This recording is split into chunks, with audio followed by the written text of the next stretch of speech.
सिरोंज। कक्षा 10वीं की परीक्षा आज से शुरू, छात्र छात्राओं में उत्साह का माहौल। शिक्षक गण भी दिखे उत्साहित, कड़ी निगरानी के बीच संपन्न होगी परीक्षा। जानिए क्या कहा प्राचार्य ने। शिक्षक गण भी दिखे उत्साहित, कड़ी निगरानी के बीच संपन्न होगी परीक्षा। जानिए क्या कहा प्राचार्य ने। नमस्कार, मैं जितेंद्र जैन और आप देख रहे हैं खबर समय जगत। आइए नजर डालते हैं आज की कुछ ताजा तरीन खबरों पर। क्या नाम है आपका? इकरा फातिमा। इकरा जी, आप बताइए कि आज 10th क्लास में आप आ गई हैं, 10th क्लास की परीक्षा देने आई हैं, मन में कुछ डर है? अच्छा लग रहा है हमें तो। पहली बार बोर्ड एग्जाम दे रही हैं? हाँ, थोड़ा सा तो डर है। डर है? तो पास हो जाएंगी? बिल्कुल। चलिए, बेस्ट ऑफ लक हमारी तरफ से। Thank you. अनुराग किस स्कूल के छात्र हैं आप? छात्र शिशु मंदिर के। शिशु मंदिर के। पढ़ाई कैसी की और आज आप पेपर देने आए हैं, तो मन में कुछ डर है या नहीं है? नहीं है, कोई डर नहीं है क्योंकि पढ़ाई अच्छी की है। हाँ। और पढ़ाई करते समय कोई व्यवधान आपको आते हैं? नहीं आते।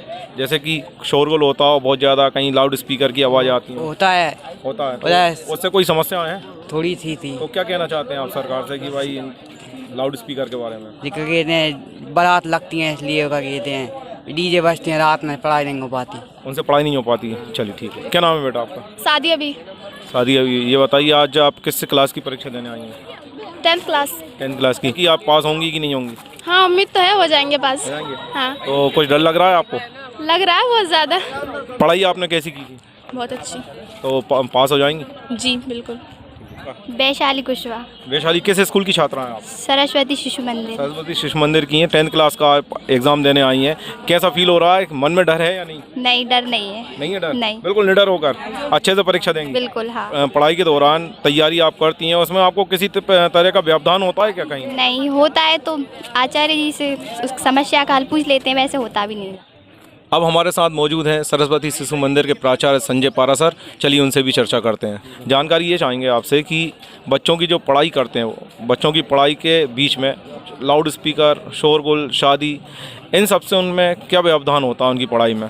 मेरा ऐसा मानना है, एक एज ए शिक्षक के बच्चों का यदि कंसंट्रेशन ठीक है और वो अपनी दिनचर्या ठीक बनाते हैं तो इन सारी चीज़ों को भी फाइट कर लेते हैं। वो ऐसी बहुत ज़्यादा समस्या नहीं आती। अब पहले की शिक्षा पद्धति और शिक्षा नीति और आज की शिक्षा पद्धति में आप क्या अंतर समझते हैं और किस तरह की शिक्षा पद्धतियाँ होना चाहिए? देखिए, अभी हमारे यहाँ पर जो 47 से जो शिक्षा पद्धति चल रही है, उस शिक्षा पद्धति में हमने साक्षरता की तरफ और संसाधनों की तरफ तो ध्यान दिया है, लेकिन हमारी जो मोरल वैल्यूज़ हैं और जो नेशनल वैल्यूज़ हैं उनका ज़रूर हनन हुआ है। अभी केंद्र सरकार की नीति के अनुसार हमारी जो राष्ट्रीय शिक्षा नीति आई है, उस राष्ट्रीय शिक्षा नीति में निश्चित रूप से भारतीय संस्कृति, हमारे सामाजिक गुण, हमारे जो महापुरुषों के द्वारा किए गए कार्य हैं और भारत की जो पहचान है, उसके अंतर्गत ये राष्ट्रीय शिक्षा नीति आई है। अब जो शिक्षा पद्धति आ रही है, इसमें बच्चे के अंदर क्या नैसर्गिक गुण हैं, उसके अंदर प्रतिभाएं क्या हैं, वो स्पोर्ट्स में अच्छा है, सिंगिंग में अच्छा है, खेलों में अच्छा है, उसका अनुशासन अच्छा है, उसके अंदर लीडरशिप अच्छी है, तो इन सारी चीज़ों को ध्यान में रखते हुए भी अब शिक्षा पद्धति में जोड़ा गया है। अब हम केवल अंग्रेजी में अच्छे अंक हैं या गणित में अच्छे अंक हैं, इस आधार पर बच्चे को इंटेलिजेंट नहीं कह सकते। अब ओवरऑल सर्वांगीण विकास 360 डिग्री वैल्यूएशन राष्ट्रीय शिक्षा पद्धति में होने वाला है। तो अब जो शिक्षा पद्धति आ रही है, निश्चित रूप से पूरे समाज को, राष्ट्र को बदलने वाली शिक्षा पद्धति है और इस शिक्षा पद्धति के अनुसार हमारे जो बच्चे निकलेंगे वो एक्चुअली में भारत के सही नागरिक होंगे। आरक्षण को आप किस नज़रिए से देखते हैं? इस क्षेत्र में आरक्षण योग्यता अनुसार हो तो वो ज़्यादा बेहतर है, क्योंकि कई बार क्या रहता है, जातिगत जो आरक्षण होते हैं उनसे जो अच्छे टैलेंटेड बच्चे हैं वो भी पीछे रह जाते हैं। निश्चित रूप से पीछे रह जाते हैं और उसका समाज को बहुत ज़्यादा फायदा नहीं मिलता है। क्योंकि यदि एक मान लीजिए 80% या इंटेलिजेंट कोई व्यक्ति है और उसके स्थान पर यदि हम जो बहुत ही 33% वाले को लेंगे तो वो क्या न्याय कर पाएगा, इस पर जरूर विचार करें। चलिए, बहुत बहुत धन्यवाद खबर समय जगत से बात करने के लिए। अब हमारे साथ मौजूद हैं यहाँ पे सहायक superintendent Deven Singh.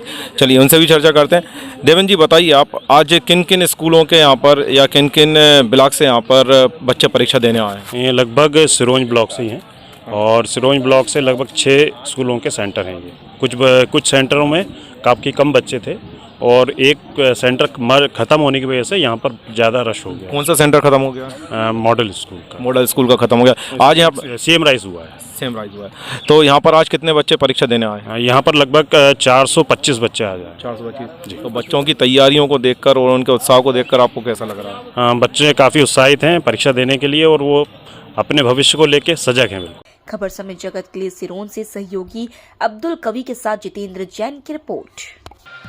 For latest news, subscribe to our channel and press the bell icon.